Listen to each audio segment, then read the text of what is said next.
Good afternoon. Good afternoon. Thank you all for joining us today.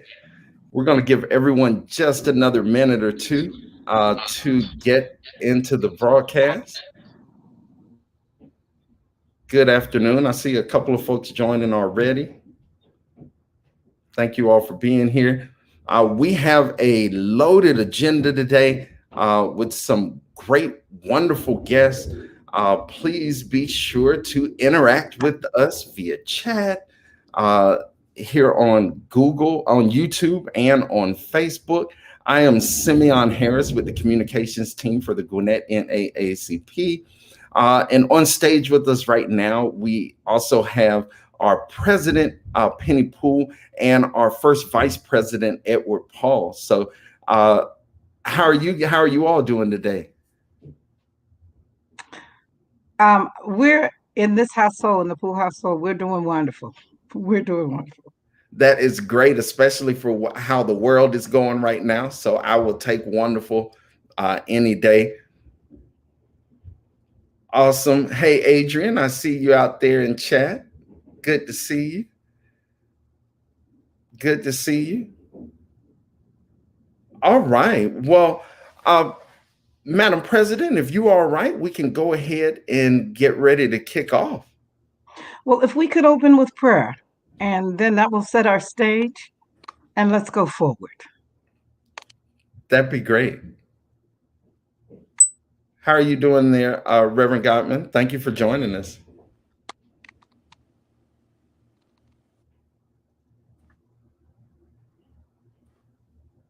Looks like you may be frozen there. Can you hear us there, Reverend Gottman? I'm well. I'm well. Thank you. Glad to be here and this invitation and opportunity. Well, thank you so much. Thank you for being here. And I guess we'll start with an opening prayer. Really? I can hear you. There we go. Now I can see you as well. It was a little choppy there for a second.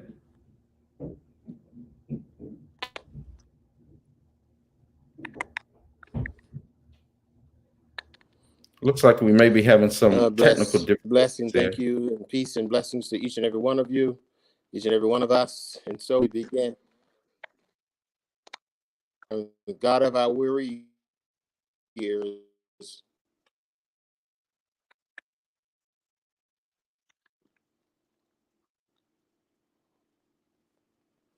God of our weary years,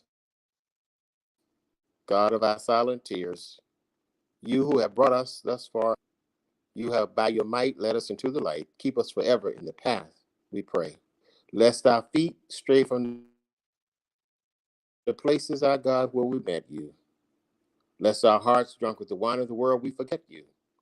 Shadowed beneath your wing, may we forever stand true to you, O God. True to our native land and true to all the God have brought us with you even now today. For the Gwinnett chapter of the NAACP, we thank you, God, for all of your grace, and we love you for it all. Bless the lives who are here, the lives to be touched, the lives that are transformed, and we will give you glory and honor always and forever. In the names of those who prayed for us to get here, let them know, oh God, that we have arrived in this moment and their prayers are answered. Amen. Amen. Thank you. Amen. Thank you for that prayer. This is our Sankofa Minute today because Sankofa means to look back, remembering our past, so that we can go forward positively, taking those things that had harmed us or hurt us and making sure that we go forward in a manner that will keep those things alive so that we won't make those mistakes again. Today's conversation and what has been happening in our community, and not just here in Gwinnett, not in the state of Georgia, but nationally, has been that moment of looking back from whence we have come. And I think when George Floyd had his knee, that knee on the neck that killed him, it brought another Sankofa minute.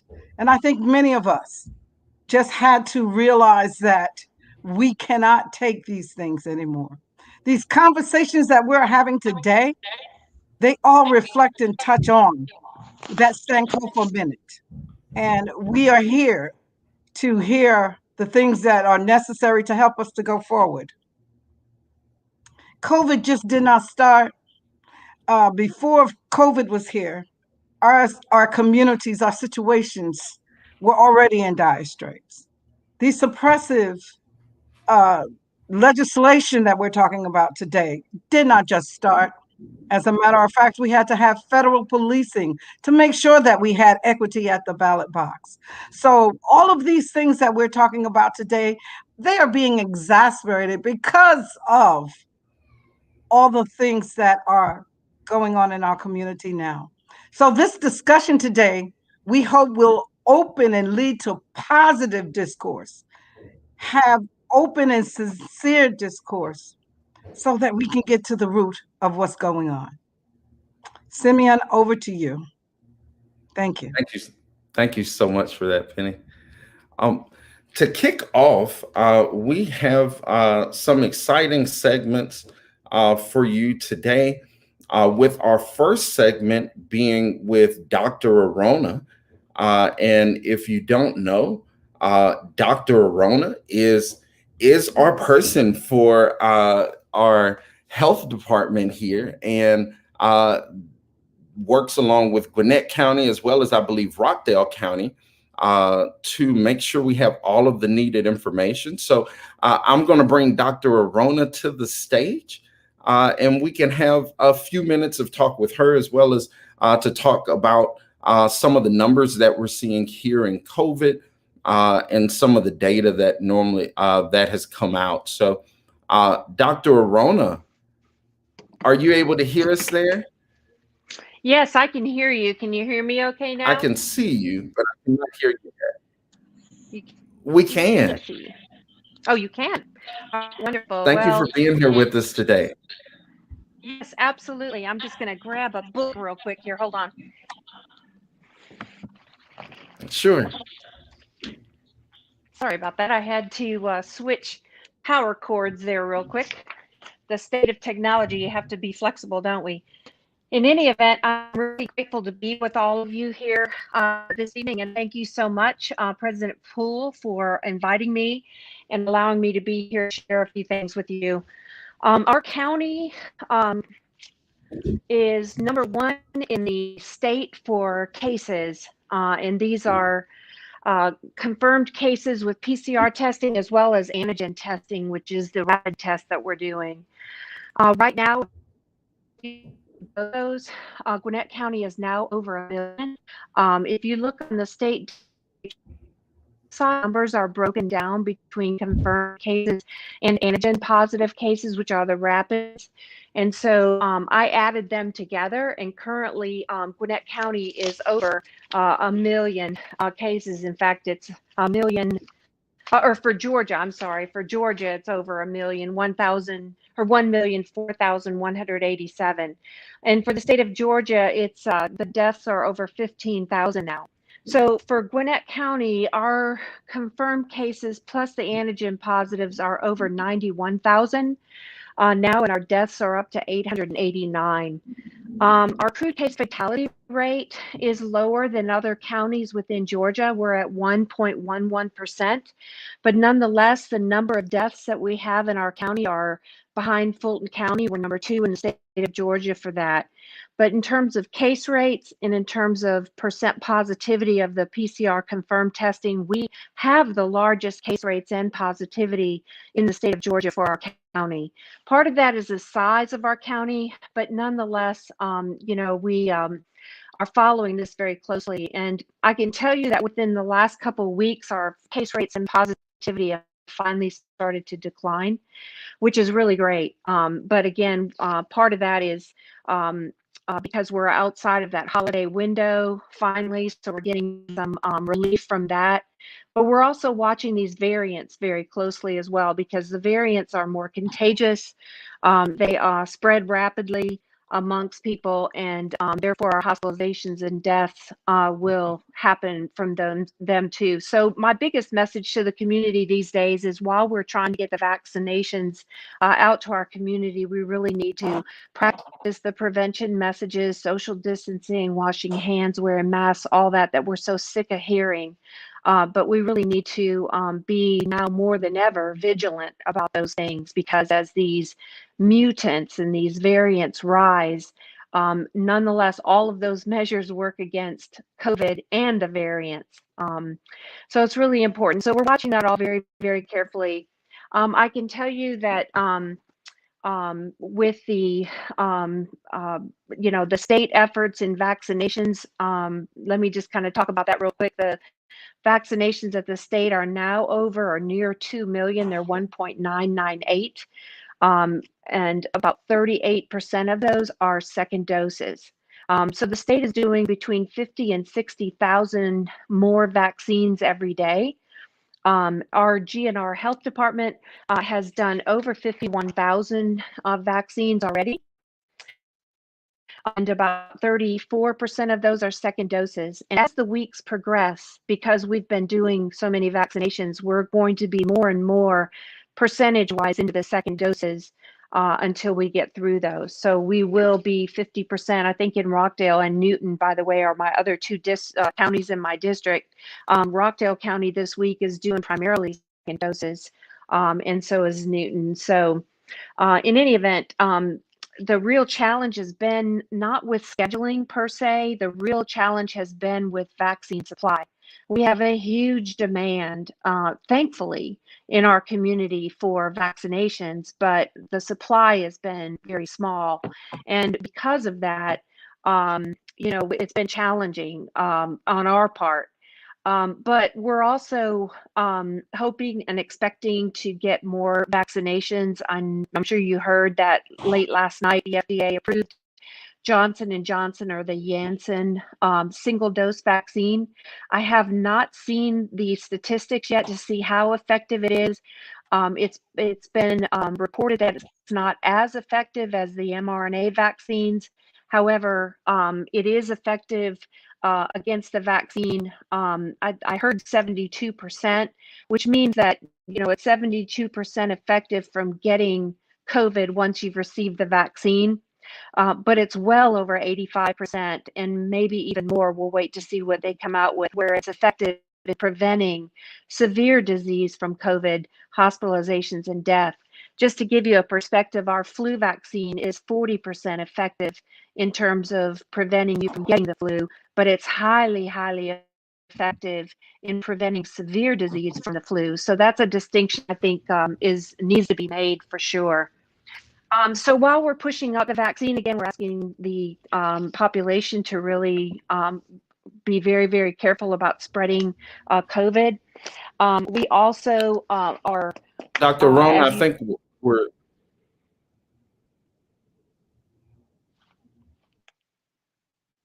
I can't hear you. Simeon, we're not hearing Are you. you all having a hard time hearing Dr. Rona? No. Can you hear me now? She doing fine. We can hear her fine. Yeah, we could hear her fine. Okay, so can you hear me now, Simeon? Yeah, if we can, Dr. Arona, because you were giving us a lot of information, and we just had some questions, because I know it may not be downsizing now. In information I saw that it was plateauing, that it was getting less, but it still is not going down yet. And then the biggest thing, our concern as the NAACP, the African American and Black community, is how do those numbers affect our community? I know that the NAACP had many, many concerns, and I will say that you have responded very, very quickly with positive remarks about how we could abate that. We can get there in a minute or two, but can you tell us how those numbers are directly affecting our community? How many people are getting inoculated? How many people have been positive, and those numbers in conjunction to our percentage of the population? Yes, ma'am, absolutely. And the case rates are decreasing. I think what we're seeing plateauing is the hospitalizations and deaths seem to be somewhat plateauing. That's because there's a lag with the hospitalizations and deaths that are about 2 weeks behind any types of case rates. So our cases are declining. We were seeing 5 to 7,000 new PCR positive and antigen positive testing per day, and now we're seeing consistently in the 2 to 3,000. So the case numbers are declining. The case rates per 100,000 population is declining, but the hospitalizations and the deaths lag that. So we're seeing a plateau of that, and we're hoping that we see those numbers decline. And you're absolutely right, President, because we have our African American community and our Latino populations are much more adversely affected by COVID than our other populations. And so, we have a dashboard, I think I told you about, that you can go on and see real-time data about, and you could see that the African American population suffers greater disease, more severity of COVID, and also the deaths are higher for African American and Latino populations. So because of that, it's extremely important that we get this vaccine out to those populations. And it's been challenging because even on our survey that we did back before the vaccine was even available, where we had quite a lot of Gwinnettians respond, the African American population, it was very clear that there was a huge hesitancy about the vaccine for a lot of different reasons. And the primary reasons at that time, which I think may be different now, but at that time it was because of the rapid development of the vaccine, a question about the side effects and clarity associated with that, and just a long-term, side effects and the mistrust of government. Well, Yeah, and can earned we? mistrust too, and I think that that's really important. That the government has had a legacy and history of harming Black folks through medical experiments and things of that nature. So I don't think that we can understate that because it is a documented history, and that Absolutely. distrust runs deep because the harm has been very deep.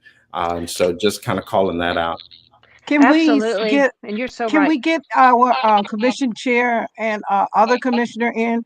Let's see if we can talk about resolve for this situation.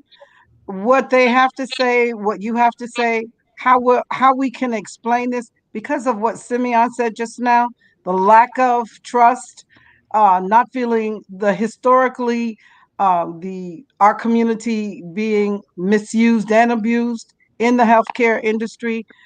Can we talk about solutions? Can we talk about what is Gwinnett County going to do for our demographic? Since right now there are no facilities in that area where there is health facilities available, there's no testing that's from the health department.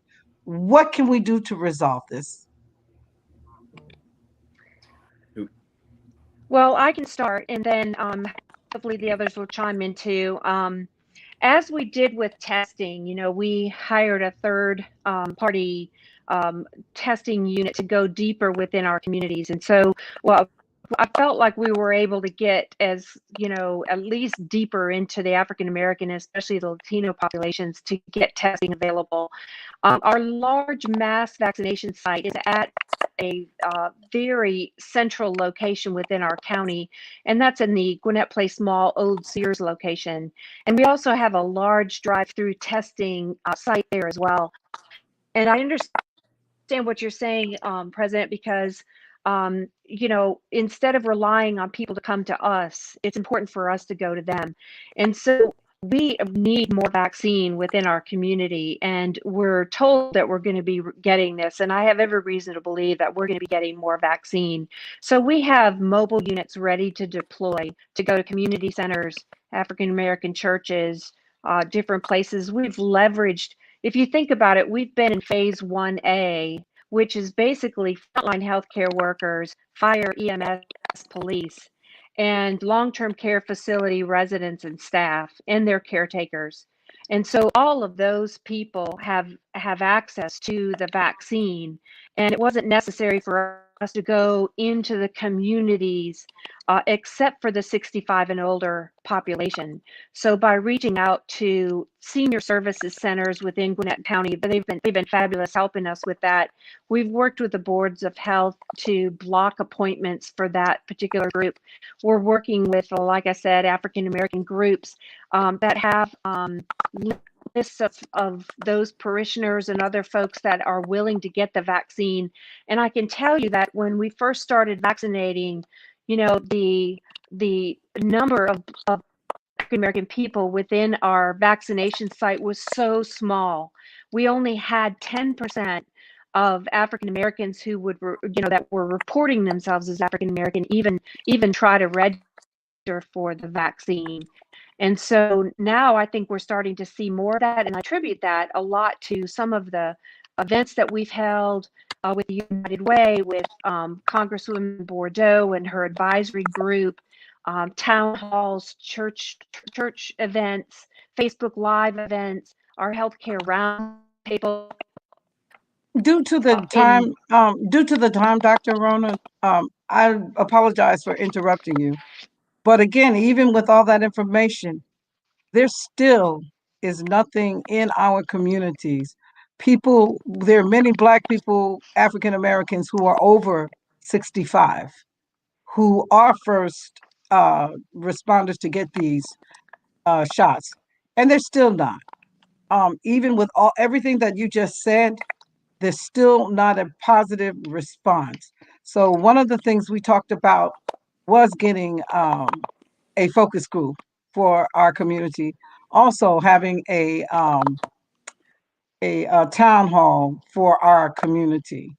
Maybe you had one before, but no one knew about it. So I would like to address this since they're in the room to our county chairwoman. Thank you for being here, Chairwoman Hendrickson. Thank you for being here, Kirkland Carden. Thank you. We'd like to get some responses from you in regards to the lack of services for COVID-19 in our community, especially since Gwinnett County, and this is before you came, because you guys are new. So let me preface it with that. You didn't see these dollars or divided up these dollars. So we're not trying to throw you under the bus, but what we need is transparency right now. And with over 175 plus million that was dispensed to Gwinnett County, there still is none in the African American and Black corridors of our county. You know, Sears is fine. All over the west side of the county, the southeast side of the county, we see it. We've made responses, requests to Dr. Arona. She has answered. And I would love for her to even announce that before, when she closes. But can we hear from you guys? Thank you. I'll go ahead and start. If you can hear me, I know Simeon was having some sound issues. You were kind of breaking up too, Dr. Arona. And hello, Ms. Poole, and hello to the NAACP family. It's good to be back. And you're absolutely right. The $225 million that was allocated to Gwinnett County was allocated last year. And every single nonprofit that applied for dollars received dollars. And that includes a lot of the nonprofits, faith-based organizations, churches. I think the school foundations also applied for some funding. So that's some of the schools that have foundations that applied for funding for supplemental resources and support. We do have a senior center that is down in Snellville, and the county has worked very diligently with our health department to ensure that the seniors that are under our care in the senior services department got rides to testing, got rides to vaccination. We leveraged not only our DOT, but funding from ARC to make sure that we provided transportation to those appointments. We've also worked with many of our churches to get the word out, to help facilitate dialogue and information into the captive audiences. If you are aware of our Moms campaign, we have a lot of literature as well as billboards that are specifically stationed in African American communities that talk specifically about COVID response, whether it's wearing your mask, whether it's getting tested, whether it's vaccination opportunities as they become available. We have strategically placed those in African American communities. So we've been funneling money this year to make sure that we target those communities. And as Dr. Rona had mentioned, with the mobile units, once we get the supply that we need, we so desperately need, we want to make sure that we prioritize the mobile units to go into those African American communities. There are also set asides for vaccines for African Americans that are in that 1A bracket. So we want to make sure, if you know communities, if you know entities that are working predominantly with African American communities in that 1A bracket, send us those names, send us the information so that we can make sure that we're allocating adequately to that population. And also to Simeon's point, vaccine supply is one thing, but the hesitancy is another thing. And I don't want to underscore the history of exploitation of African Americans in medicine. And part of that dialogue is also making sure that we're responsive to some of the fears and that we validate those fears. So having conversations and forums, talking at communities is not enough. We need to have dialogues so that we can really understand what those fears are. What are their questions? What are the misunderstandings? What do they understand about the vaccine and what do they not understand about the vaccine? So it needs to be a two-way dialogue so that people can feel comfortable. And we also need to hear from the medical community. We don't just need to hear from politicians. African American, my family included, have fears about taking the vaccination. And I think it would help a great deal if we hear more from the medical community who looks like them. I know the 100 Black Men is hosting a forum. Dr. Arona is part of that as well as some other medical professionals that can speak to some of those fears and can assuage some of the concerns of the Black community. So I think it's Exactly. a conversation. Exactly. We agree totally with you. And thank you for correcting that there were 225 million. And we have referred Dr. Kamara Jones, past president of the Public Health Department, as someone that the county needs to consult with. As also to address something else that you said, those nonprofits are one source, but even with everything that was done, still less than 1% of our population has been reached through the county effort. So what we're saying again is why aren't these mobile units discharged now, yesterday? And the other problem is that Gwinnett County does not have a Department of Social Services. So relying on these non-governmental entities, they already have specific demographics that they cater to. There is no one catering to our community. So that's why the NAACP is using this voice today. So, and well, with we that would like to be a partner with the NAACP in this effort. If you can help us apply for funds, get us to the people, let's work together.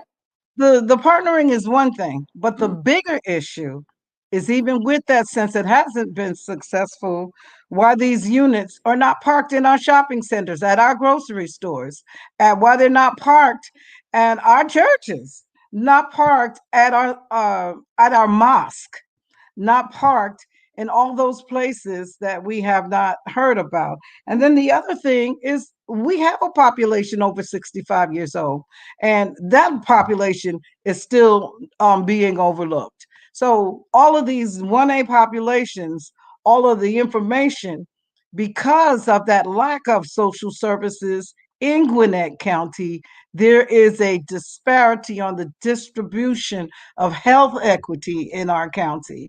And this we would like to talk about at that African American Summit. We would like to talk about these other equity services that are not being rented through our tax dollars, as we should get, as well as with COVID dollars. So there is a huge discussion, but we have already pulled in the African American health professionals as well as our own representative, Rebecca Mitchell from House Seat 106, who works closely with us. She's an epidemiologist that is our member and has been consulting with us on an ongoing basis. So again, thank you, Representative Mitchell, for all you do for the Gwinnett NAACP. So there are more answers, and we're hoping that these focus groups and that that town hall that we're talking about, that we can get those things put on paper. Well, I'm happy to be a partner. This is a new virus for all of us. I think, Right. you know, it's something that we as leaders are facing all across the nation, but we're learning, and I'm here to listen, and I'm here to learn, and I'm here to see how we can strengthen what's already being done. And Commissioner Cardin, we thank you for championing issues in our community. Do you have an insight on this issue, on how we can go forward and help the African American and Black community in Gwinnett County? Thank you for what you did with the Confederate monuments. Thank you for bringing a African American and Black perspective to these talking points, and other doors need to be open. But on this as health, do you have a perspective on how we can maneuver this?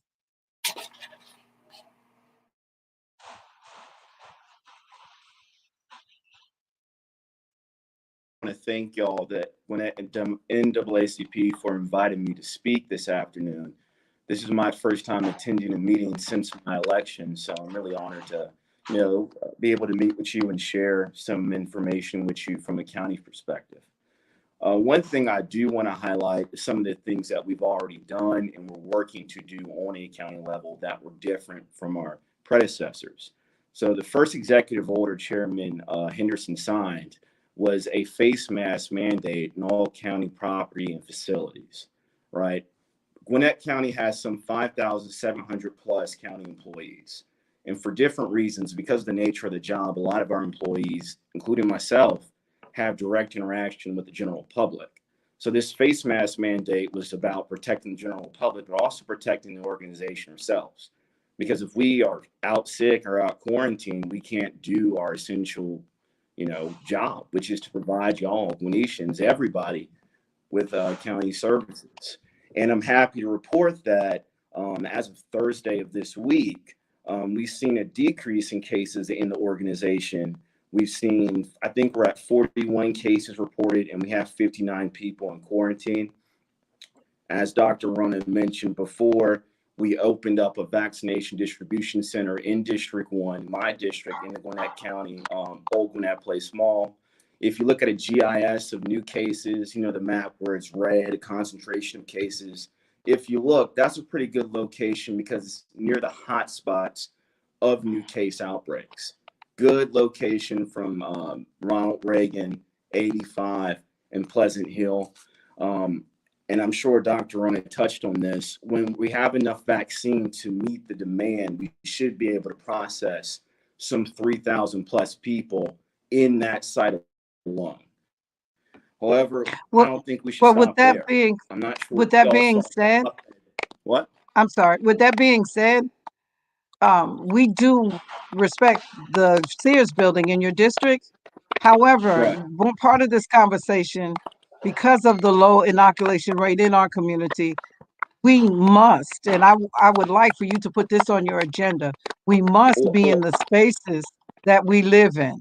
So, and right. Yeah, give me one moment. I'm actually working towards that because one of the things I wrote. Excuse me one second. Excuse me. Can someone put your screen on mute, because there's a lot of feedback. So we want to hear everybody. If you're not speaking, could you put your phone on mute, please? Go ahead. Right. Thank you. So one of the things I prepared this week was an op-ed that ran the AJC and the Gwinnett Daily Post, which was a direct ask to Governor Kemp. There were, I believe, 4 mass vaccination centers that opened by the state. None of those locations were opened in Gwinnett County. Look, Gwinnett, y'all know the numbers. Gwinnett's the second biggest in the state, fastest growing in the state.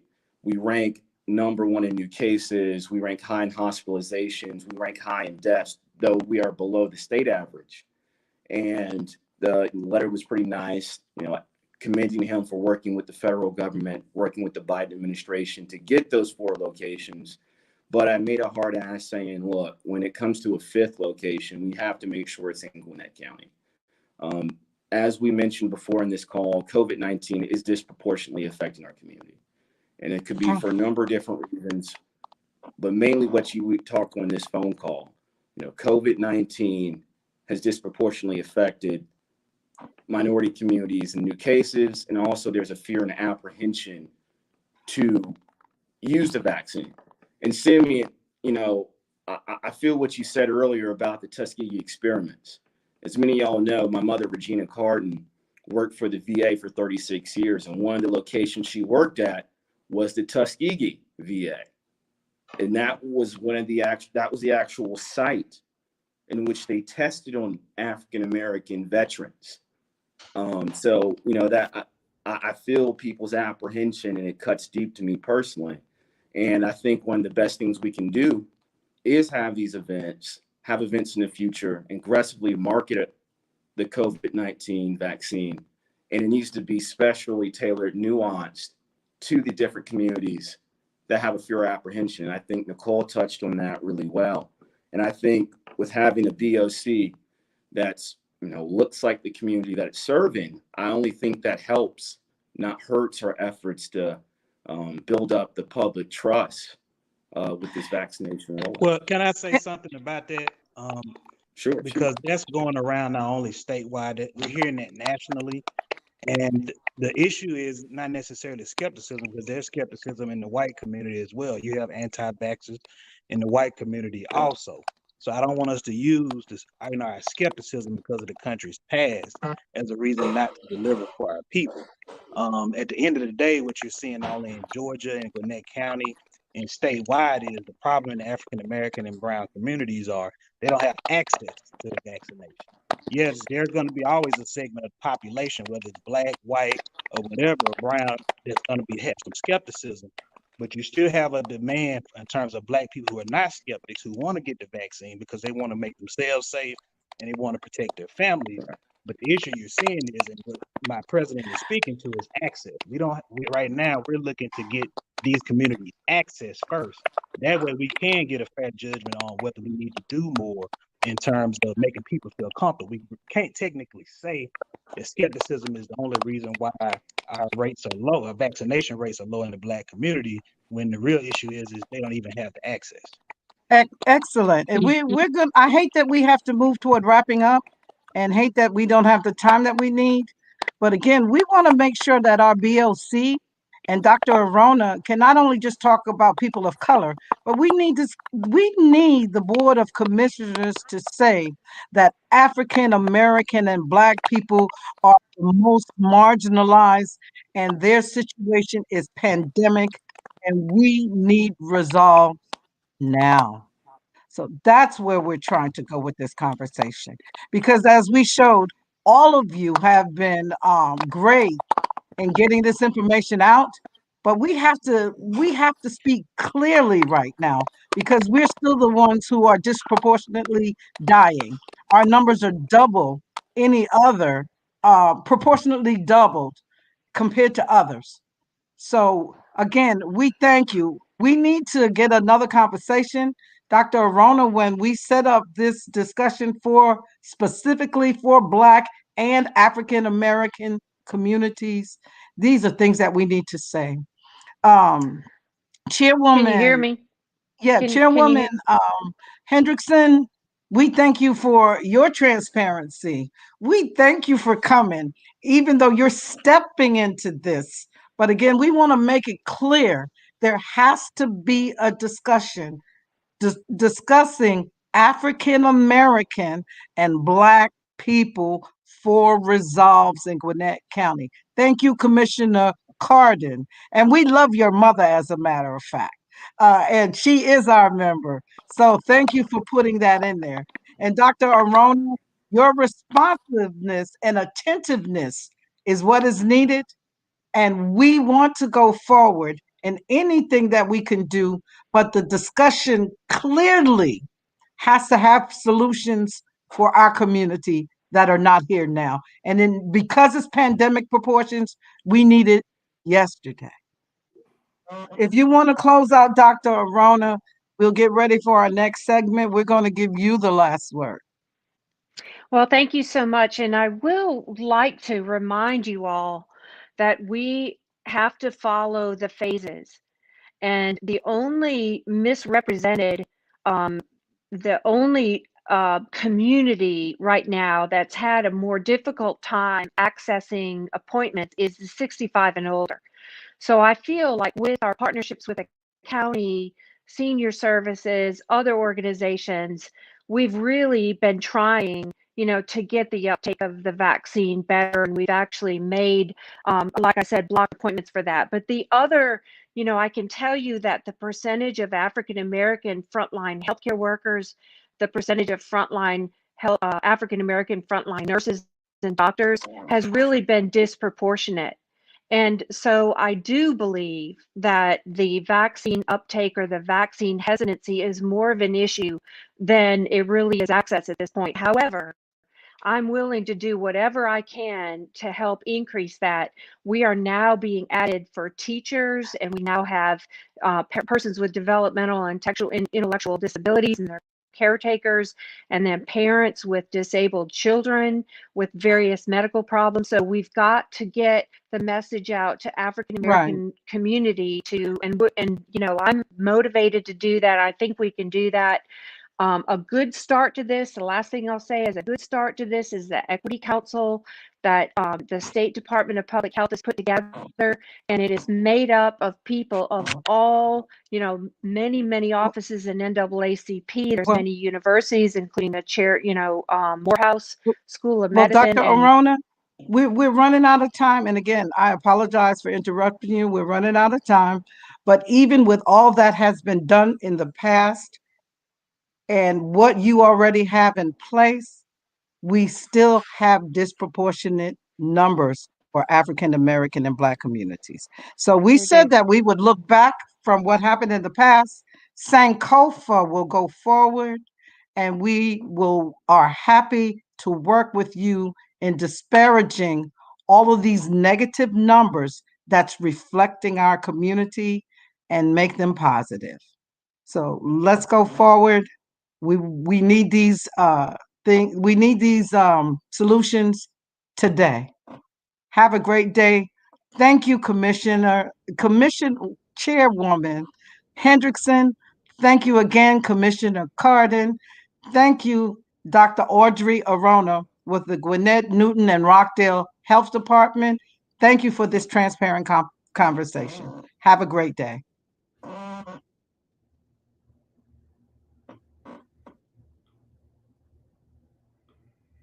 All right. Can you all hear me well?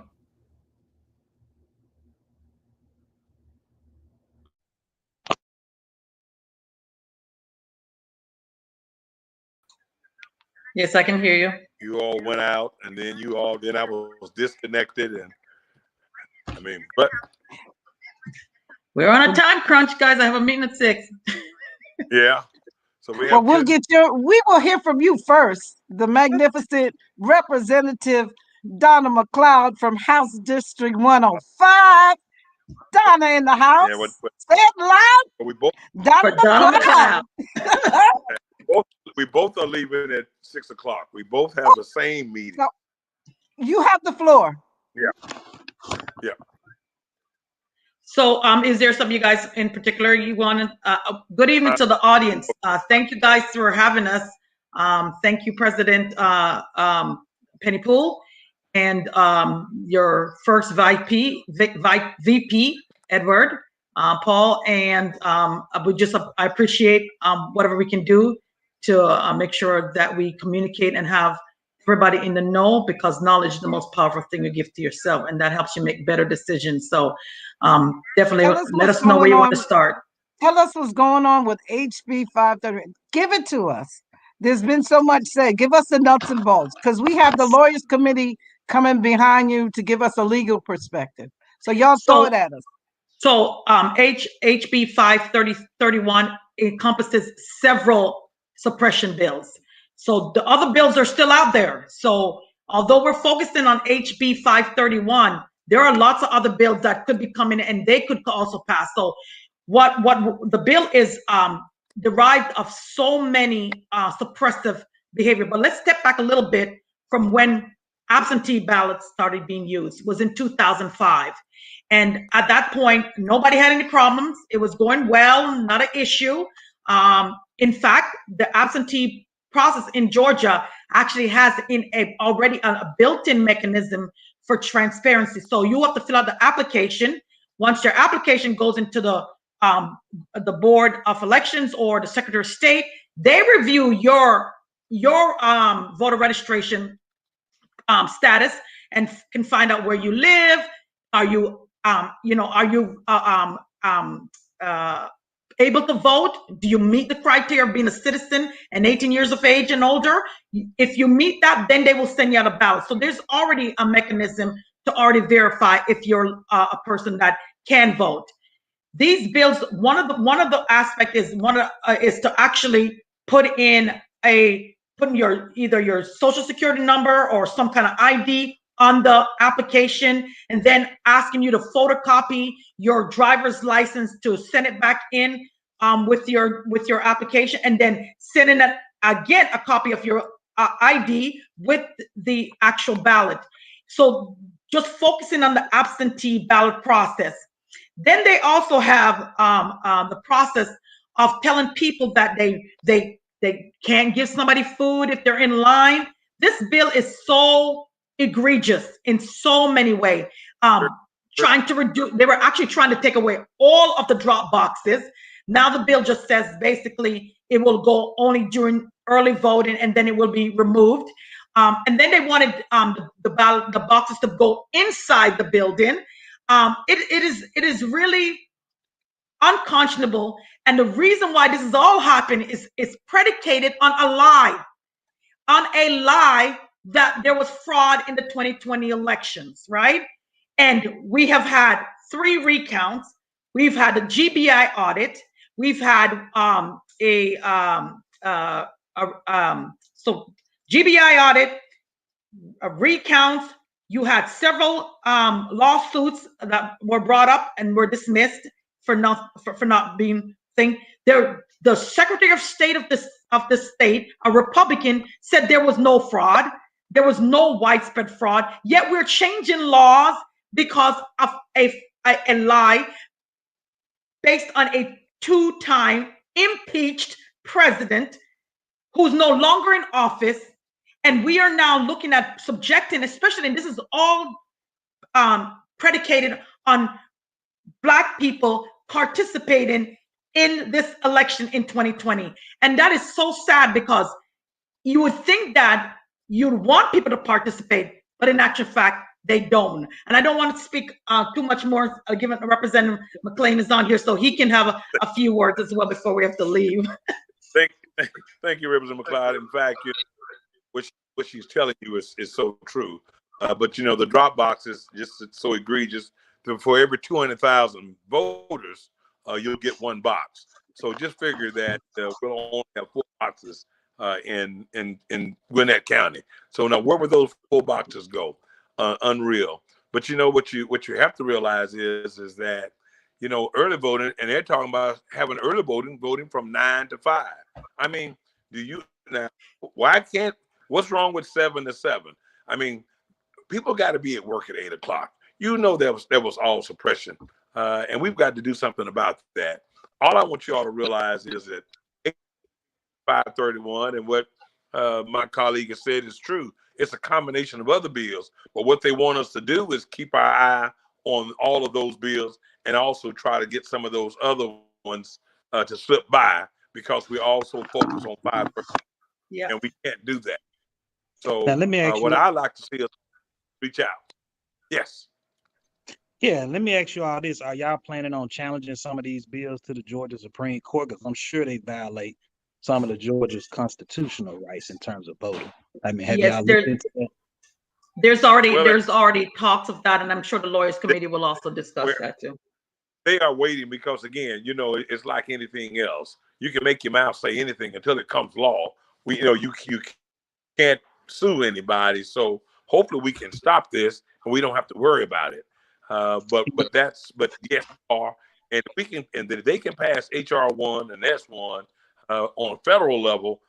That'll stop a lot too, because what these folks have already said, already done.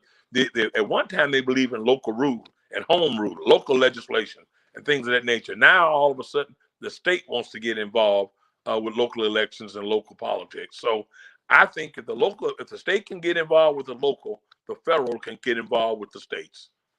And let me tell you what one of the Republican representatives said on the floor. He said, local control is all good until they get out of control. And we're wondering, what is out of control? Oh, demographic change is out of control. Yeah, and Gwinnett County is in the center of it all. So yeah, that's the change. That's when you're out of control, when you're no longer a county where majority of the people are white. That's pretty sad, because you don't actually believe in your own constitution, and the fact that this country is a republic requiring representative democracy. In order for it to work, you actually have to have participation. So if you don't believe in participation, then you don't believe in the country itself. The Constitution is the supreme law of this country. If you do not care about it anymore, then you will suppress the vote, because you do not want representative democracy. And let me ask you all this. I mean, what do you all And that think? is why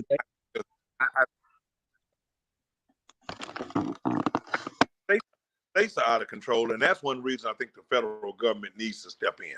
The Republican states are out of control. So therefore, we need the federal government to pass HR1 and S1 to put the states back under control. Just the way the states are trying to put the counties and local governments under control, the federal government needs to put the states. And let me ask you all this. I mean, what do you think, speaking to the audience, is, it could be other civil rights groups listening in, as well as people. Mm-hmm. What do y'all need us to do to try to help? So what we need you to do is to pick up the phone, write a postcard, get down to the Capitol if you can. It is COVID time, so I do want people to be very mindful to wear your mask, keep your distances. It's still where we need participation. So pick up the phone, call. There is a group, the subcommittee on elections. It's the special committee on elections. There is a link. If anybody goes to my page, that's there. Call the governor. His number is on my Facebook page. The governor, the Speaker of the House. Make sure that somebody knows that you are against this. You do not want to go forward. And yes, we will need to turn our eyes, and I believe the Congress will be hearing HR1 this week.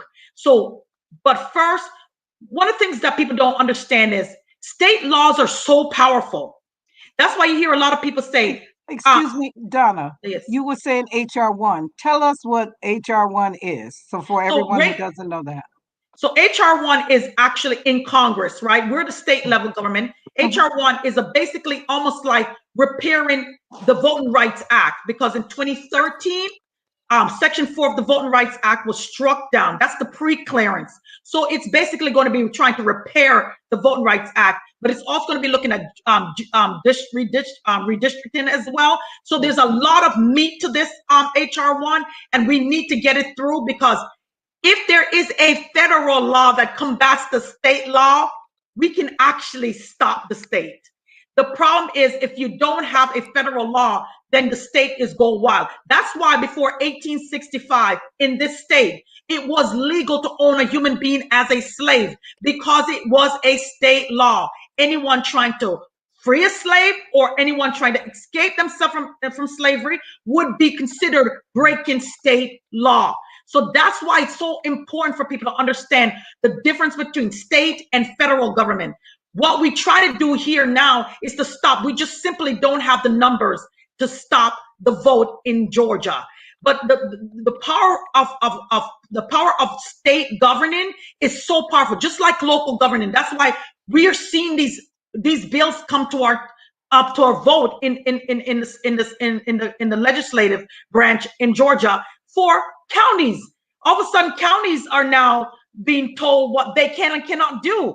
Before, you better not say you're going to go into a county and change their rules, because it was mostly Republicans led. So they didn't want anybody. But now we're out of control because, of course, there's more people of color being able to vote, flexing their muscles as American citizens and being a part of the process.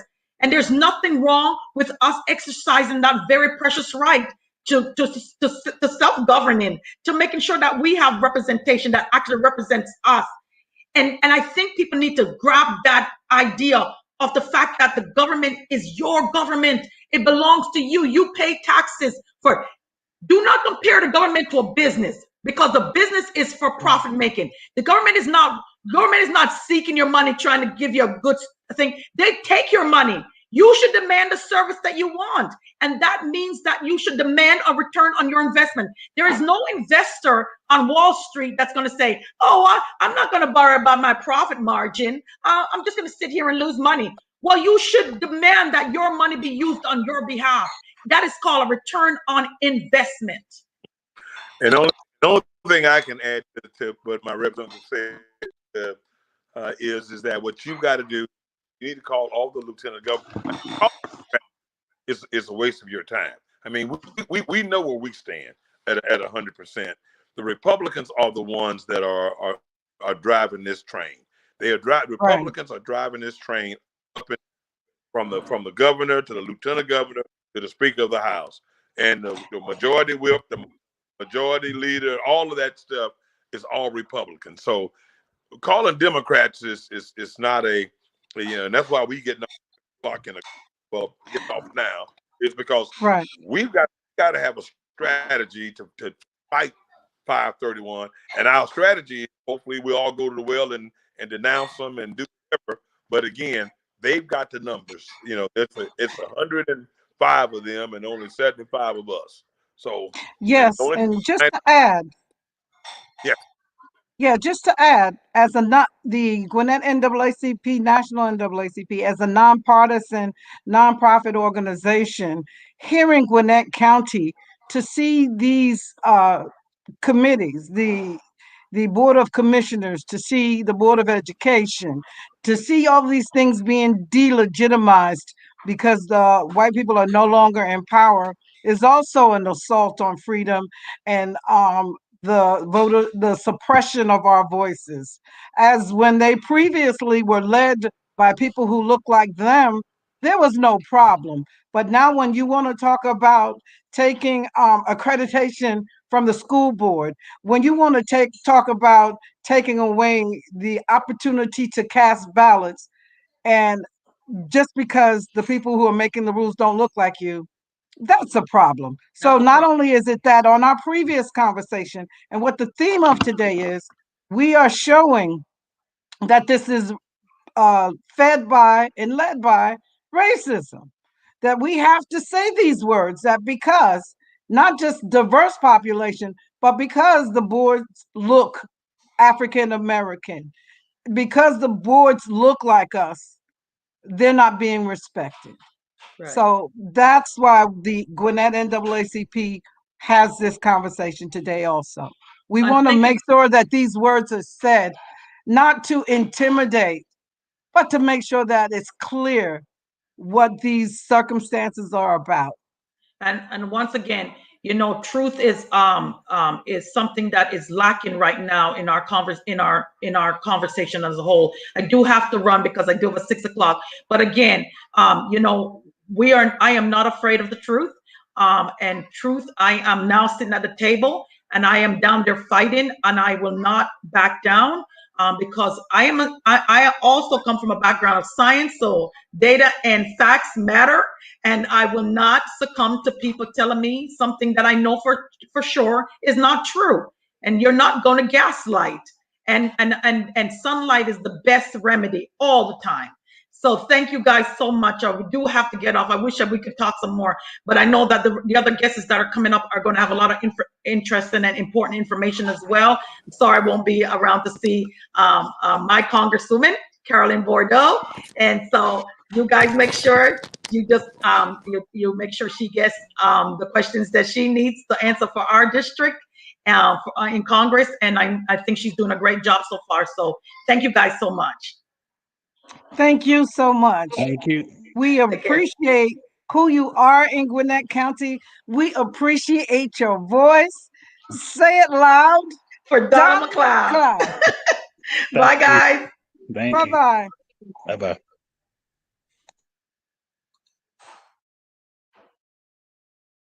Wonderful. Wonderful. We are waiting for our guests to come into the room. Simeon, do we have an update as to who's waiting to come in? Yes. So we do have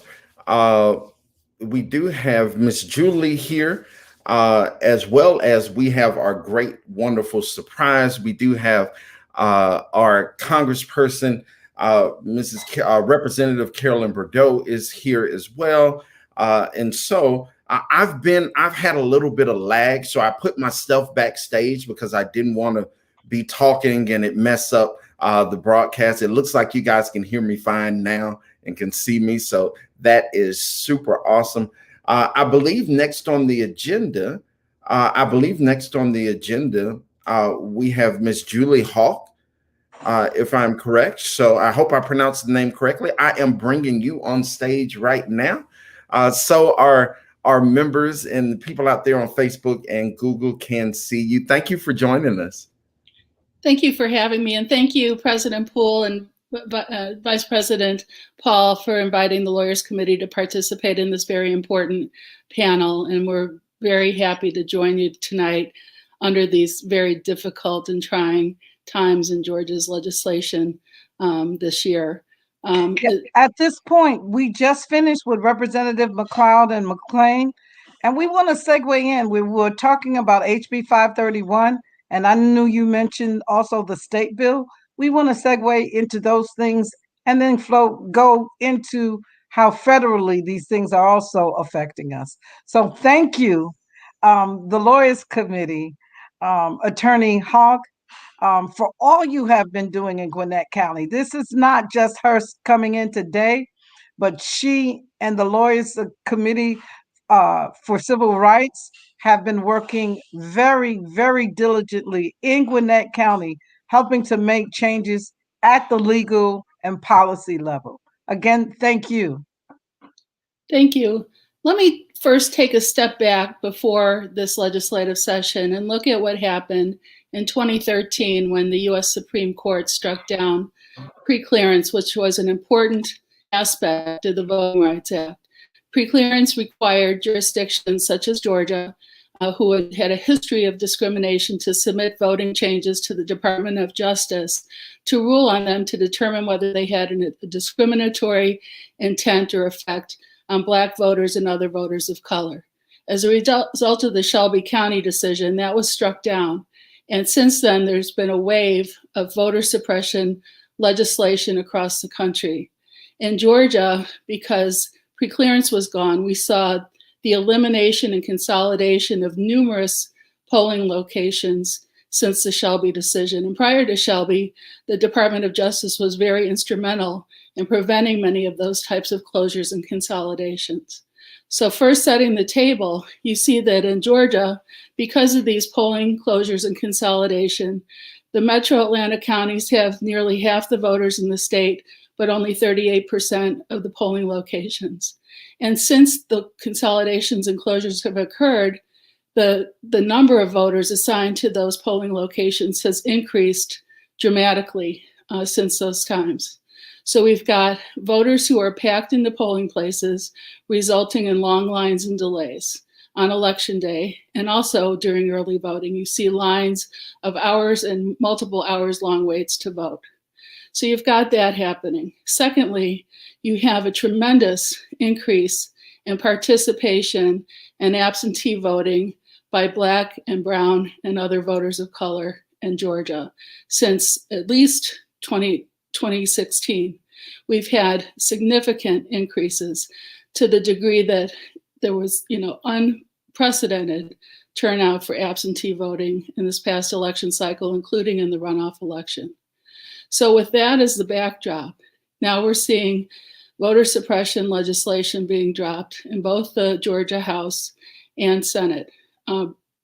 Predominantly, there's a bill now, HB 531, which was an omnibus voter suppression bill that includes a number of provisions that will harm particularly Black and brown voters and poor voters in Georgia.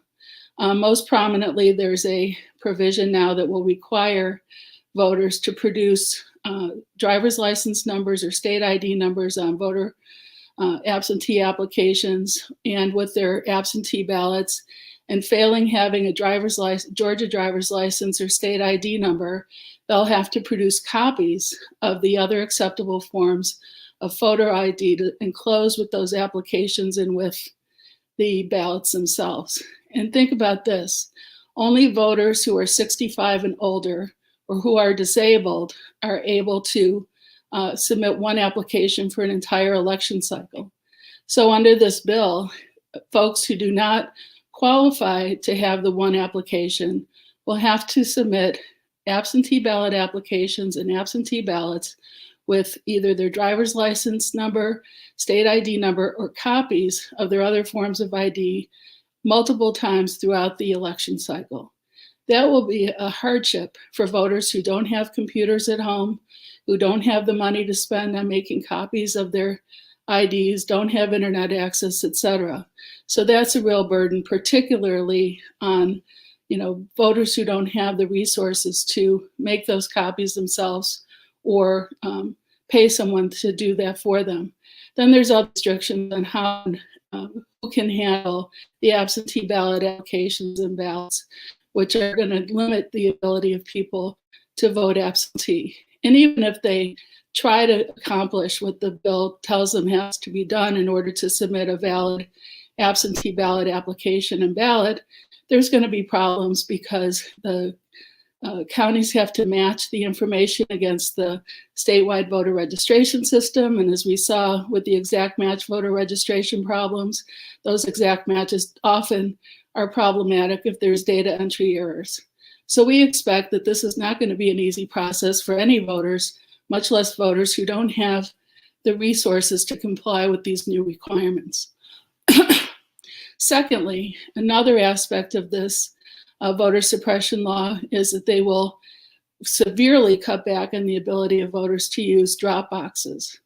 First of all, the HB 531 will limit drop boxes to one in each county, and they can only have more for an additional one drop box for every 100,000 voters.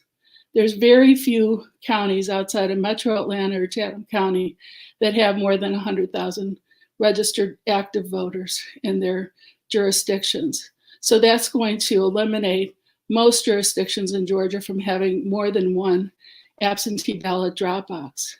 Secondly, the drop boxes will only be allowed to be inside early voting locations during the times early voting is open. The bill dramatically cuts back the hours and days when advanced voting can occur. Currently in the bill, the advanced voting is between 9 and 5 during the weekdays and on one Saturday. They've cut out Sunday early voting. So if you can't make it to the polls during those hours because you're working or have other obligations, you won't be able to use a drop box or advance vote in person. The counties do have the discretion under the current bill to extend the hours from 7 to 7, but that's not mandated and counties are not required to do it.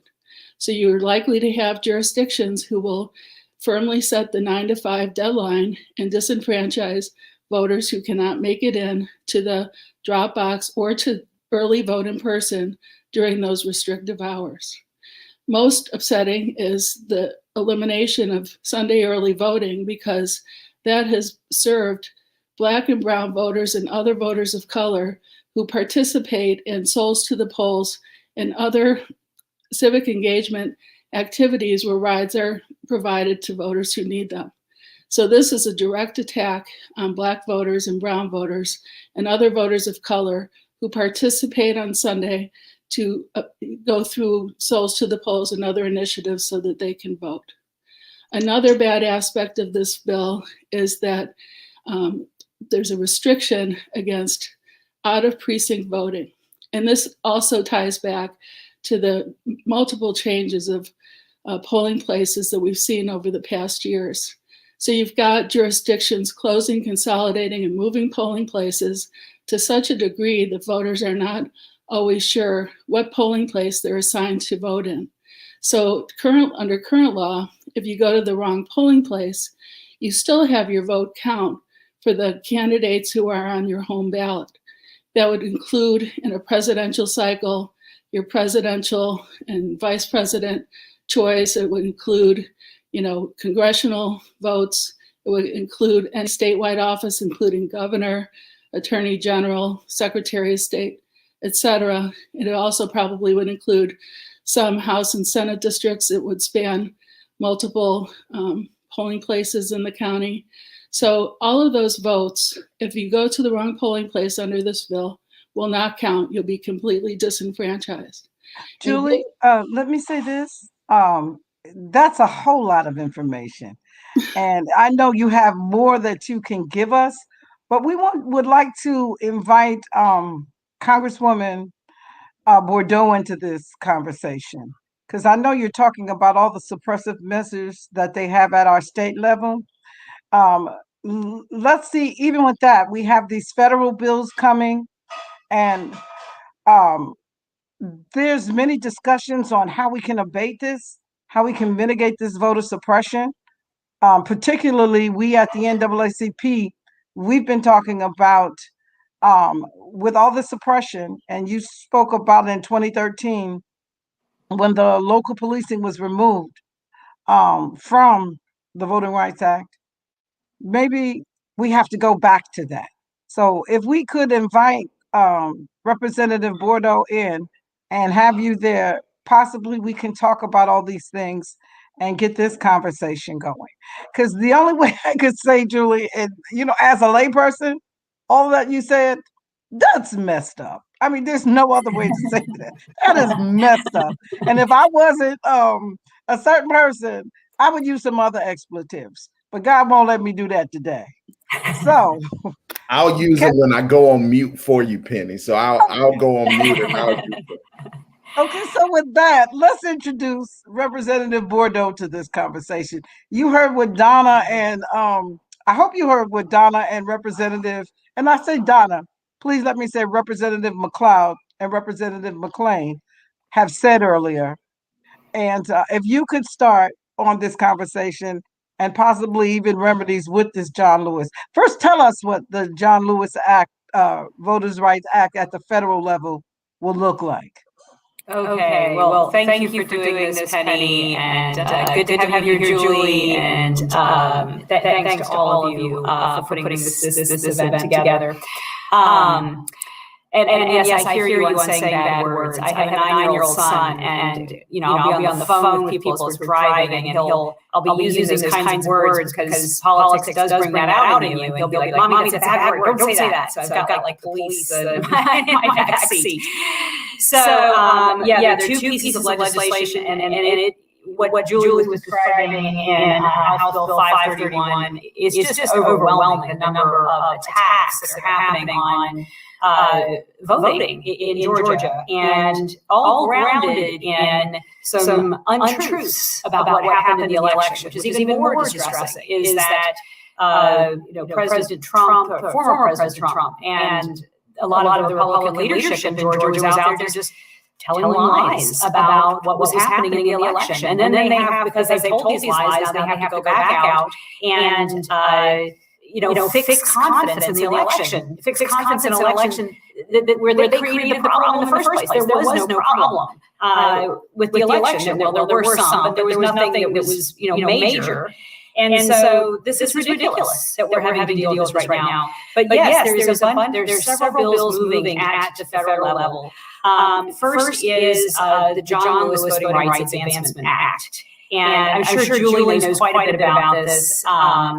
But basically what happened was the Supreme Court in the Whole versus Shelby decision struck down Section 4, and that was that pre-clearance section that's so important. And what it does, what the problem has been, and is in Georgia right now, is that the legislature can propose all these bills that restrict voting and restrict in a way that's very discriminatory against, tends to target the Black community and other diverse communities.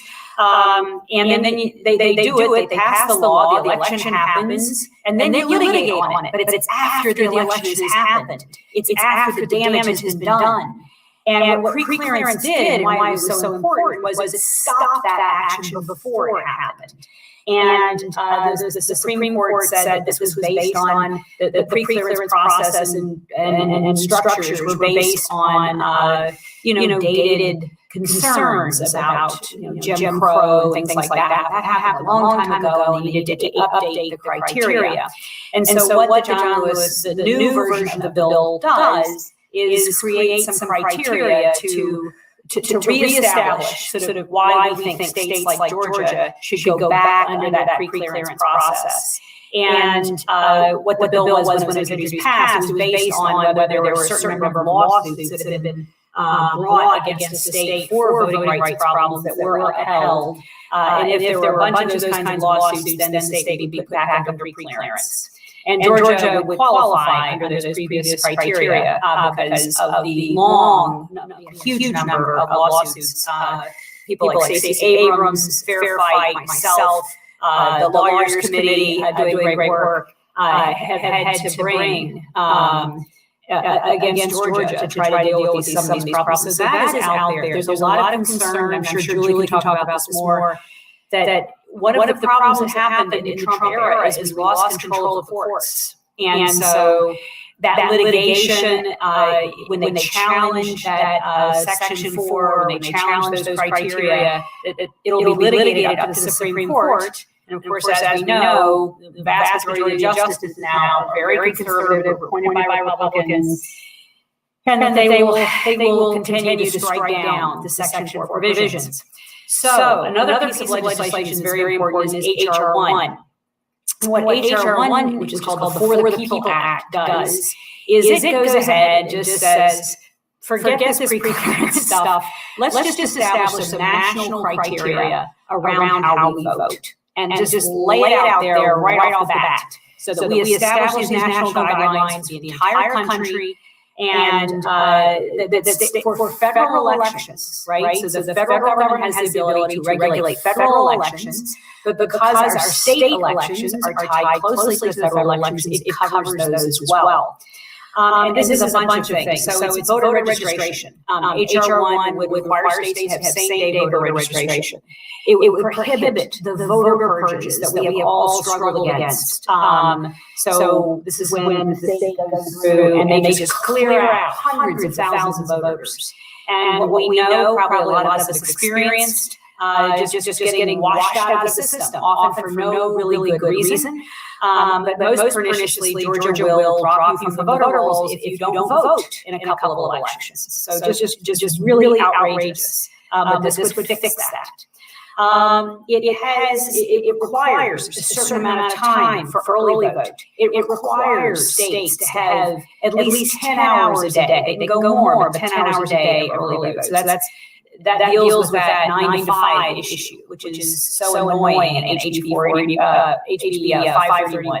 What working person, 9 to 5, you've got a job, most of us work more than 9 to 5.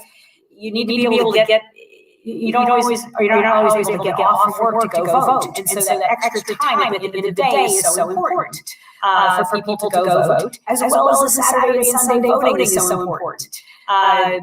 Just gives people the space and breathing room in their lives to go vote. The bill says you cannot restrict vote by mail. And that's a big one. Right now they're trying to they're trying to eliminate vote by mail. They're trying to require voter IDs with vote by mail. And I heard Donna and Dewey talked very passionately about that issue, and I feel quite passionate about that as well. It requires prepayment on all postage associated with the absentee ballots and the absentee ballot applications.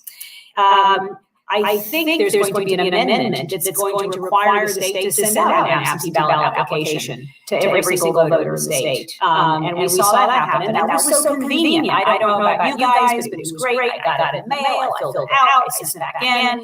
Presto, my ballot shows up. It just made life so much easier to do that vote by mail. And so many states do all of their voting by mail. And they have extraordinary turnout because of that, because it's just so convenient to sit there at home. You can actually research who you're voting for while you're sitting there, and go through and do that vote by mail process.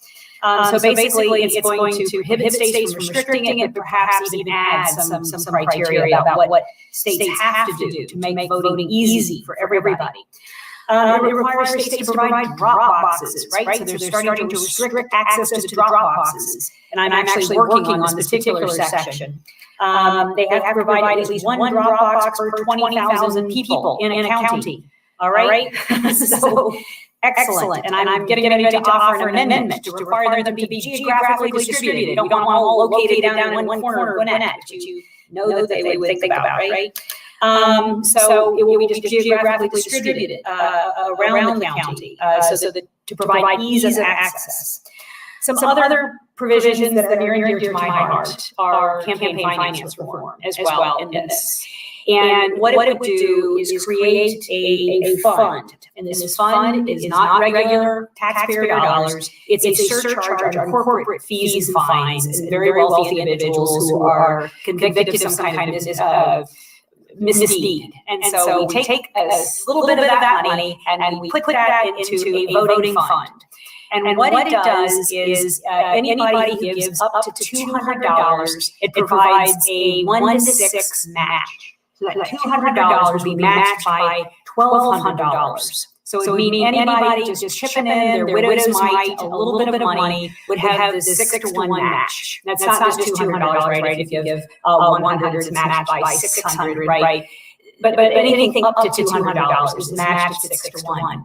And what this does is just privilege the mom and pops. And, the folks who are just chipping in when they can campaigns, and it makes, candidates when they're running, people like me, it helps me, it makes it better for me to reach out to the little guys, as opposed to having to solicit donations from wealthy donors, and also creates a counter to all the corporate money and special interest money in politics. So I'm really excited about that.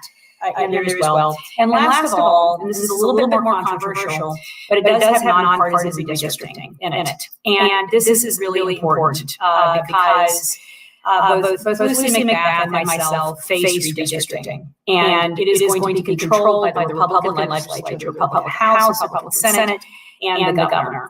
And, they are going to cause mischief. Right, with that. And I would greatly prefer it if we had some kind of independent panel of experts go out there, draw these districts. They do have to respect communities of interest, minority communities, make sure they are kept together, they're not splitting them. And, even a nonpartisan commission could do that, but it requires, they can't do that under this law. But it would just create some fairness around how we draw those lines. So I'm excited about that. That's probably enough. I know that's a lot for everybody. Penny, but Representative Bordeaux, excuse me. Can you turn your volume down a little bit? We've been listening. Oh, no. Is it a big echo? Is that better? Try it a little bit more, please. No, I can't do it anymore. That's okay. That's fine. It's a little bit better. I'm sorry. You've given us again, like Attorney Hawk. You've given us a lot of information. A lot of information. If we had to, out of everything that you said, and Attorney Hawk, what Representative Bordeaux is speaking about to us today, all of the ask that she is saying that a free and open society needs to have, how does that look like for us? Or do you think we'll still be back on the board? Because also a part of the groups who have been suing for our right, the national, the state, and Gwinnett NAACP has been a part of that partnership and making sure that legally we are confronting these unjust laws. So from everything that that was said, from your aspect, what does it look like getting a lot of those things accomplished? Does it look like we can, even with the majority house, can those things happen, or these things will end up in the Supreme Court? Are you addressing that to me? Yes. Cool. Yes, Attorney Howe. I'd like to be optimistic, but I think we'll probably wind up in the Supreme Court on at least some of this, if not all of it. I think that there'll be challenges, most likely to the John Lewis Voting Rights Act, as well as H.R. 1. There'll be legal challenges to the state law, assuming it passes, which it very well may. We're hoping that the legislature, comes to its senses, but it doesn't appear to be going that way. But I imagine we'll be going both paths to the Supreme Court. So at this state, both of you, at this state, what can what an average citizen do to participate in getting and bringing attention to H.R. 1, to the John Lewis Voting Rights Act, and us as an organization, and bringing a strategic policy for our constituents? What can we do right now? Because since we have people, like-minded people in Congress who are passing laws for poor people and people of color, how can we positively affect this situation? We just keep weighing in. We are going to have challenges, but we are used to challenges. We are used to fighting. And, call your members. I would even call the Democrats. I like to hear from people who say, I make people aware of this, right? People who say, I support this and I appreciate you supporting this, because I know that people are awake and they're paying attention and they're engaged. But call the Republicans and say, you need to support this too. This is not about, at heart, this is not about, we're not trying to disenfranchise anybody. We just want everybody to be able to vote. This is not an outrageous request.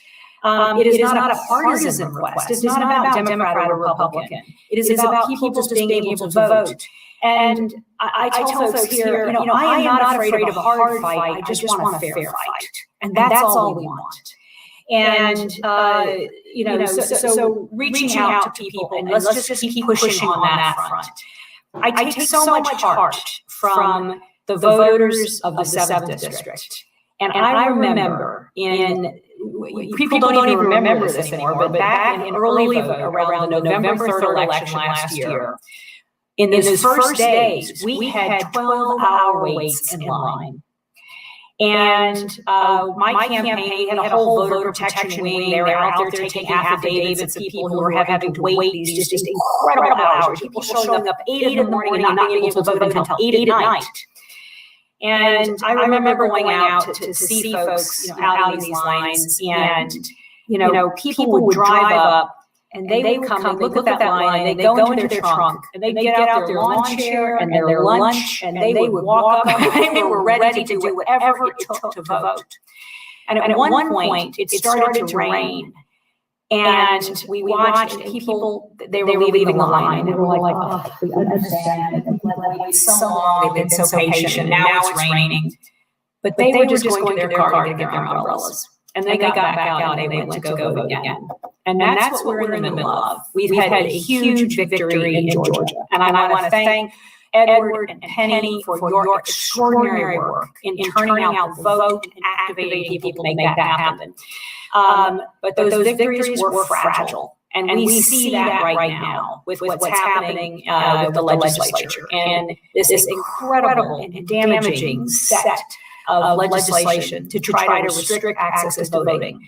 And the only reason they're doing it is because they lost. And they think they're going to lose again if everybody is able to vote. Can I have to talk about that fight? Thank you.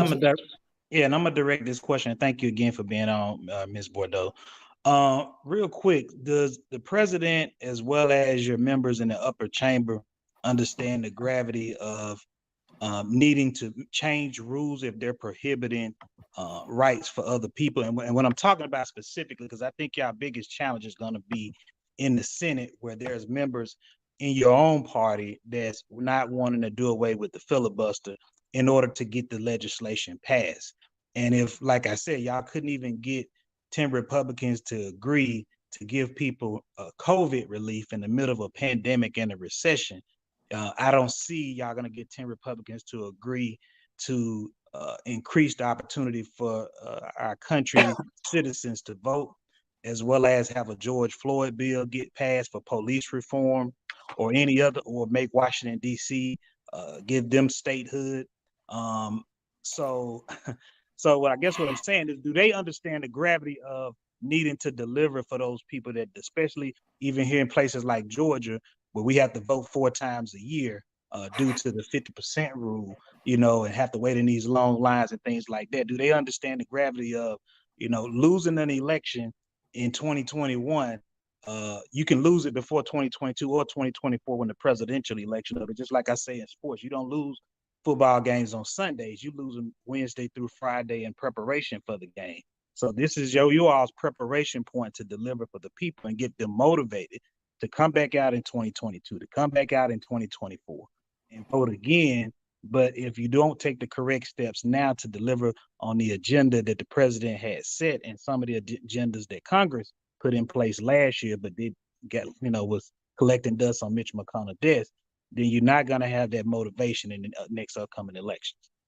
So do they understand the gravity of what needs to be changed and willing to make change? Because we've seen on the other side, Republicans, if they need to change a rule to get a Supreme Court justice on the bench, they're willing to do it, or get federal judges on the bench, they're willing to do it. So do everybody from the upper chamber to the lower chamber, even at the White House, understand sometimes we may have to change certain rules if it's impeding progress in this country? So there's certainly a lot of discussion around that right now.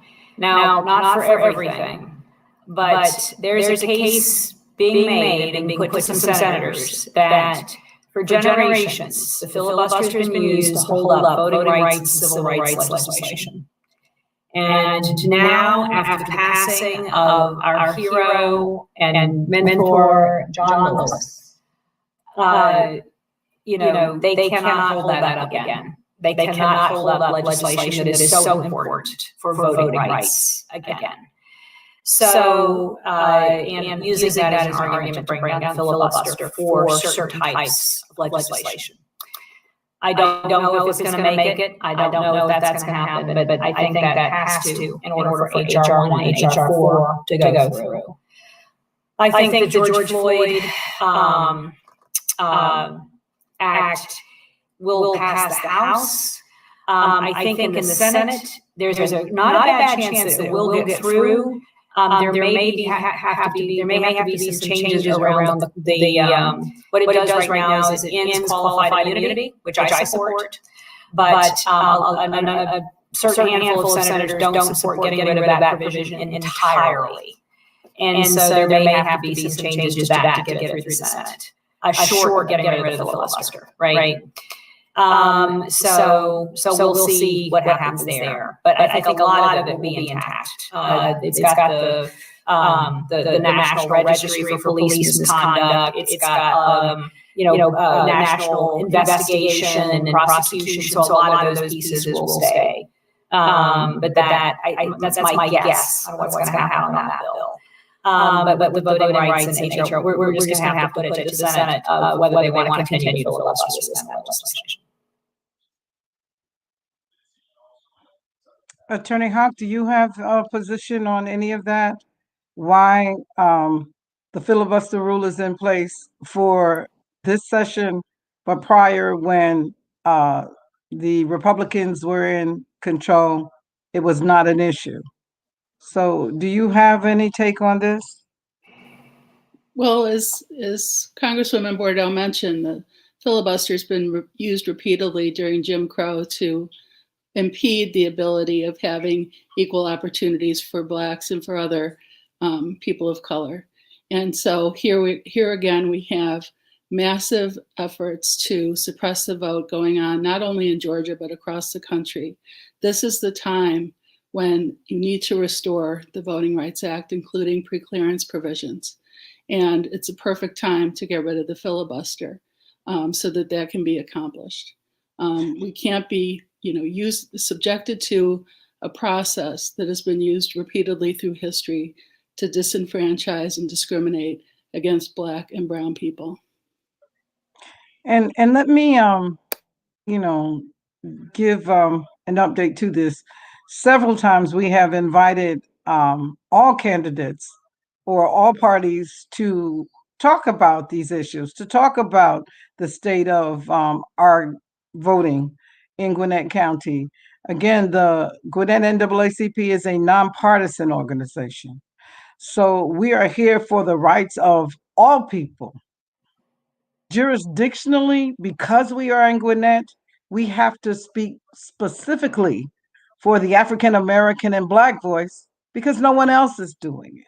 So jurisdictionally, we are charged with that. And we have to again say we have reached out several times to Republicans who have not responded, who have not even returned our call, and who have openly, publicly, at the Board of Registration and elections meeting, defamed me. So I want the public to know that this is not a one-sided conversation. We have opened up and requested information from all sides.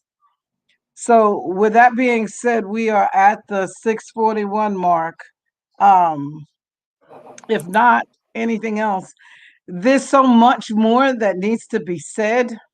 Attorney Hawk, and also I have to mention my friend John Powers. Congratulations, John, as a tag team with the Lawyers Committee.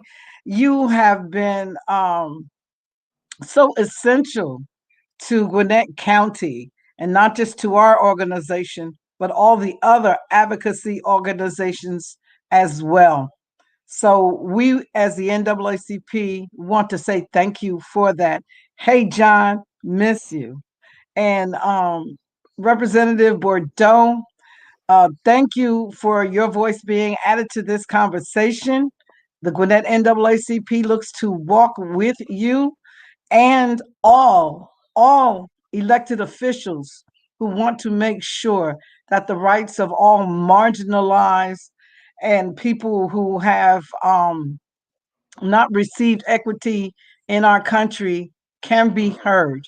We seek to work with all people who want the rights of all to be heard. If there is not anything else, we need to conclude or to follow up with this conversation. We won't close it. We will keep it open because we want you to come back. There's going to be times that we need you to come back. So please, as we go to the end of our program, we would like to thank you.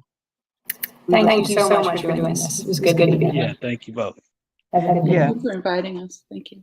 Oh, you're welcome. And at this time, we would like to just close out this program with this quote, leading with this quote: "Not everything that is faced can be changed, but nothing can be changed until it is faced." And that's from James Baldwin.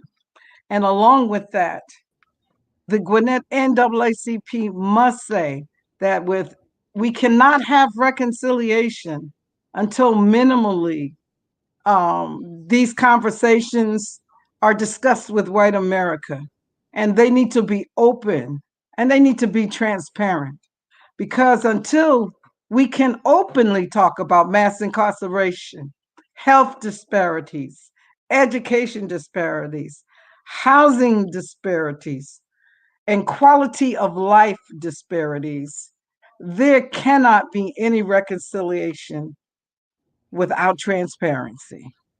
And I know Simeon we have a clip that we wanted to show to our viewers. If we can load that clip.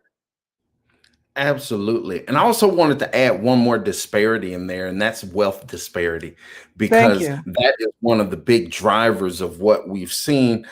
There's almost $100 trillion lineage wealth gap between Yes. Black folks that descend from chattel slavery and white America. So I think handling those disparities are required before any type of reconciliation can happen, because we have to be on equal footing here in America. And a lot of the issues that we're seeing, from voting rights, from distrust of the medical field, from our disparities that we see with COVID, and how we're having to be on the front lines, go right back, and you could draw a straight line from that to Jim Crow, to slavery. And I think it's important that we continue to draw that line, and that we continue to demand from all of our elected officials that they close all of those gaps with specific and targeted policy for our group. And that's not Black and brown. That is Black Americans that descend from chattel slavery. That is not minorities. That is not people of color. There is a particular group that continues to be tethered to the bottom, that continues to be hurt, that continues to be overlooked, that continues to be misrepresented. And that group is us. And let's make no mistake about it. And one of the things I appreciate so much is how openly we speak about it, and we have to continue to speak open about it and being specific for that need. Well, we do have a video ready to go here, so I'm going to cue it up, and here we go.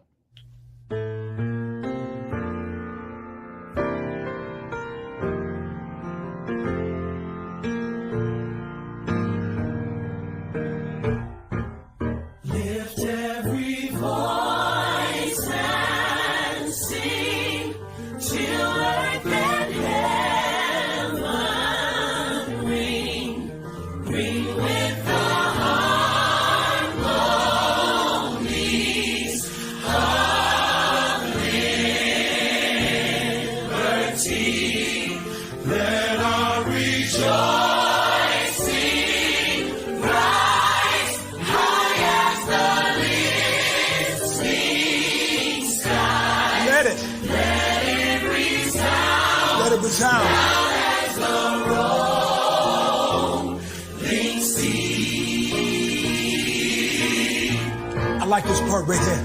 Come on. Sing a song full of the faith that the dark past has taught us. Sing a song full of the hope that the present has brought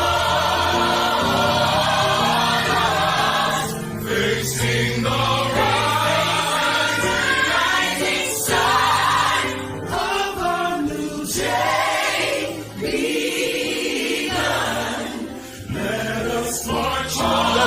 on till victory is won. Now we add a little something to it, just to encourage you. We're gonna take it to church later. Let's go. We'll keep marching right until the victory is won.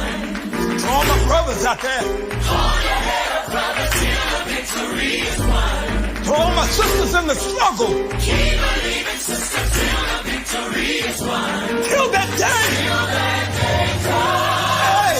Let us march on to victory. Till victory is won. Is won.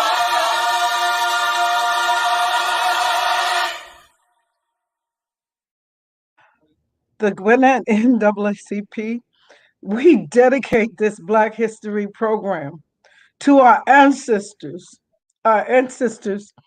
who toiled, were murdered, and raped. And we dedicate it to 400 years later of our young people. And the same things are still happening. We need change. That George Floyd moment with the knee on the neck, we cannot tolerate it anymore. We cannot. We cannot. And we need you. We need your voice to lift up and to cry out. Let it be heard. Pastor Godwin, are you still on our line? Because we need a moment of peace. Yeah, no, he's no longer on the line. Well, Simeon, if you would pray us out, because we need peace after that. And I didn't Absolutely. think it would directly affect me like that. But to hear that we are still back at 400 years, and it was only those video cameras that let us know that, it is just so disheartening. So, but we are going to go forward and we're going to get these voices out. Simeon, if you would lead us out, please. And let me say this before you close out, Simeon. For those the people out there, if you're in the Gwinnett County, join our organization. Become a part of that change. And if you don't have the time to physically join, donate. But be a part of that change, because the only way we're going to change this oppressive system that affect our people and other marginalized people is to be a part of that change, and that's building institutions that's going to go out there and fight these battles and put it on the line. So if you don't have the time, at least donate and give your dollars. And then when you do have the time, we'll be more than glad for you to join our organization or join our local chapters in your community. But do something, give back to our HBCUs, give back to fund our Black news organizations that's out there. Join local chapters, whether it's the NAACP, Urban League, Black Lives Matter, whatever those chapters are in your community, but be a part of that change. Because at the end of the day, when these things happen, it's on us. We have to eventually take a stand and not take any more of these oppressive systems and get out here and make a difference. Absolutely. Thank you, Absolutely. First Vice President Paul. Thank you, Simeon, as usual. Thank everyone who contributed in this program today. Simeon. Absolutely, Edward. I really appreciated those words. I think it's so important because the issues we have now, the only solution is political. We don't have the wealth as a group. Our organizations and our institutions are underfunded on purpose. And we got to get involved politically. And as you see today and so many other shows, the Gwinnett NAACP is engaging with all of our politicians. We're engaging with the school board, our county commissioners, our Congress people, our health board. We're engaging in these areas to ensure that we get the type of equity needed here in the county, representing the 30% or 30 to 30% of Black folks in the second most populous county in Georgia. And it's important, the work that we're doing. Big shout out to our president, Penny Poole, who has been on the front lines, pulling it all together for a while now and continues to do it. So big shout out to you. And I'll close us out in prayer. And remiss if I did not mention Adrian Johnson, who works so hard at making sure we are doing what we need to do to get a word out. Thank you, Adrian Johnson, for your hard work. Thank you. Absolutely. And everyone else who contributed, excuse me. Thank you. Absolutely. And so if you bow your heads, Lord, thank you for bringing us here together. We know what you say about when two agree, and we all agree that not only do we need the redress, but we need the peace that can only come from you and the work that you can do through us to get the equity and get the justice needed for not just us, not just the generation before us, but all of the generations before us who have continued to toil under this oppressive system. We ask that you continue to bless us as we close out Black History Month, while understanding that we will continue this fight. We will continue to celebrate our wins and continue to try to rack up more. We ask that your guidance always stay in the front. We ask that you guide this organization, that you guide all of the people out there listening, and you mobilize them to understand that this fight is the righteous fight. It is the fight that you have put on us, and that the wind and your works are on our side. We ask that you put that in the spirit of each and every person hearing our voice. We thank you and we praise you. Amen.